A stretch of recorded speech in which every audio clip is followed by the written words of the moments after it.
само тебе нешто би те прашала. Значи, овој пети ден, ако светуваме по просек 6 часа дневно, тоа се отприлика 30 часа до сега вие ги имате изгубено. Имате ли идеја како тоа би се надокнадило? Се приближува крај на учебна година, веројатно оценки. Немам идеја како би се надокнадило, се уште се нема разговарано на тоа прашање, но од страна на казни знаеме дека само можат да се казнат нашите родители доколку ученикот не присуствува на настава 20 дена континуирано. 25 дена континуирано.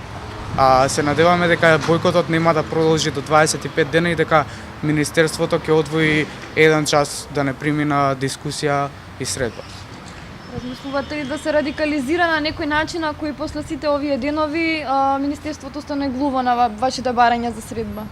Доколку оваа радикална мерка не е доволна за тие да не примат на едноставна средба, не знаеме како би продолжиле напред. Имаме некои идеи, но се уште немаме конкретно одлучено